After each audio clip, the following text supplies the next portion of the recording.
Happy Sunday, September 21st, 2025. You're listening to CoeCast. I'm Hunter. And I'm Riley. Quick heads up before we dive in. This episode was made completely with AI. We're battle testing Microsoft Vibe Voice 7B end to end. If the vibes glitch, that's part of the experiment. We keep the blemishes. We like to see how far we can push the stack in public. All right, today's topic. Luma's new Ray3 model, now inside Adobe Firefly with native HDR and what they're calling reasoning for video. Translation. It's not just making pretty frames anymore. It's trying to plan a scene. Characters, camera, lighting action following intent for around 10 seconds. And the kicker? HDR in ACES EXR. That's like actual color pipeline land. Real grown-up stuff. Yeah, ACES 2065-1 EXR with 10, 12, and 16-bit options. Most AI video till now was cool clip, oof color. This finally speaks the language of grading and finishing. Plus Firefly handoff into Creative Cloud, so you can drop it into Premiere Pro without duct tape.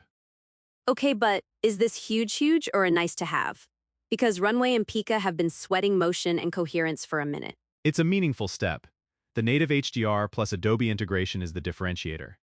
If you're a brand team that lives in Creative Cloud, you can generate, grade, and deliver without the SDR band-aids. That's time and money back.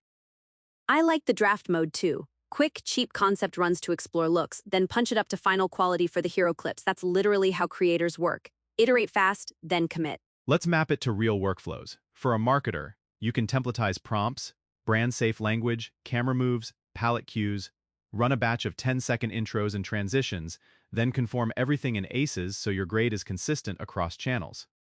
And for solo YouTubers or TikTokers, it's make my hook look cinematic. Think kinetic openings, chapter bumpers, animated backgrounds behind A-roll. 10 seconds is plenty for the punch moments. Who should feel nervous? Any tool that can't talk HDR or hand off cleanly to edit and grade. Runway and Pika won't get displaced outright, but they'll feel pressure on pipeline native features. Hold up. API nerd check. Can we automate this like all the way? N8N Goblin inside Hunter is itching. Partially, today. Since Ray3 sits in Firefly, you get Creative Cloud Sync, which means editors can pull from shared libraries immediately. But full automation, like headless job creation, render queues, REST endpoints, webhooks, hasn't been publicly released yet. So it's human in the loop for now.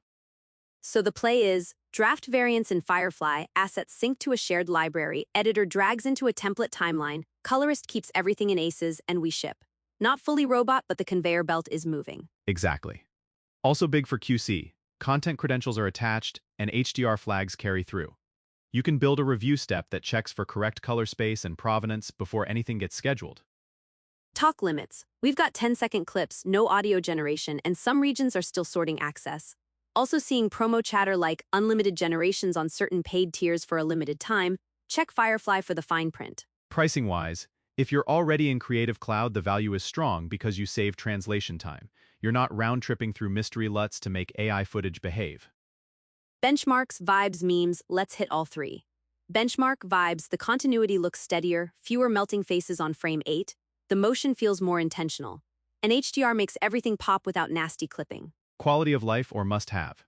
If you care about delivery standards, this is inching toward must-have.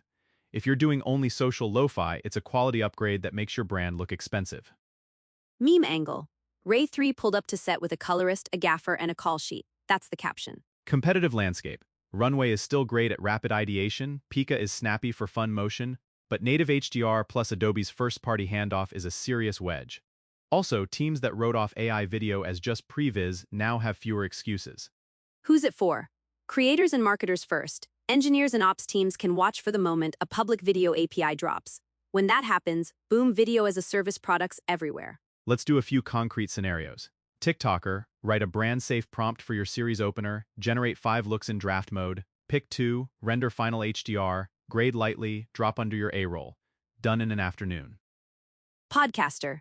Make dynamic video bumpers for segment switches. You don't need a whole B-roll library, just 10-second mood pieces that hit the beat. Pair with your music library because Ray3 doesn't do sound. Yet. Brand marketer. For a new product push, create a coherent visual motif, camera glide, color temperature, logo reveal.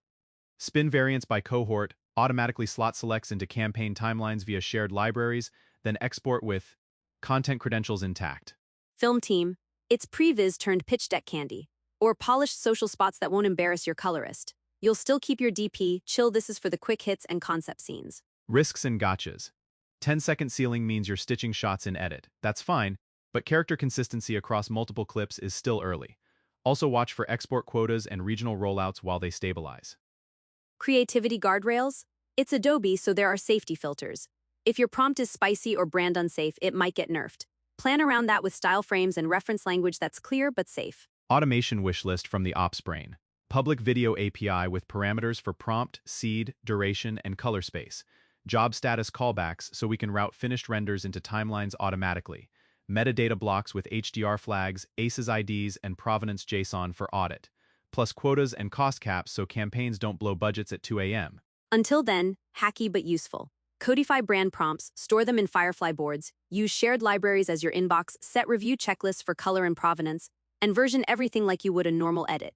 It's legit production behavior, not vibes only. How we'd use it at COE this week. Run a template-first ideation sprint, make 3 visual directions for a launch, draft 20 short variants in Ray3, push the top 6 to a Creative Cloud library mapped to a Premiere template, grade in ACES, and publish with consistent captions and thumbnails. Human plus machine, tight loop. Speed check. How much time do we save? For a small team, half a day to a day per deliverable, easily.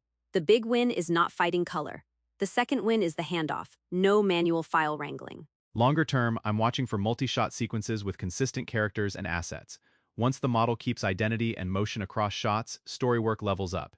And obviously, when the API opens, we go full conveyor belt mode. Last thing. Compared to the broader wave, this feels like the moment AI video stops being a toy for our timelines and starts being a tool for our calendars. It fits into the week, not just the weekend. That's the line. Ray3 turns AI video from toy to tool. The next unlock is automation. All right, that's our show. If you got value, hit subscribe and share it with a friend who still exports SDR. And for AI news, tools, and playbooks, go to koei.com to channels that resource. Thanks for hanging with us on KoeiCast. Catch you next time.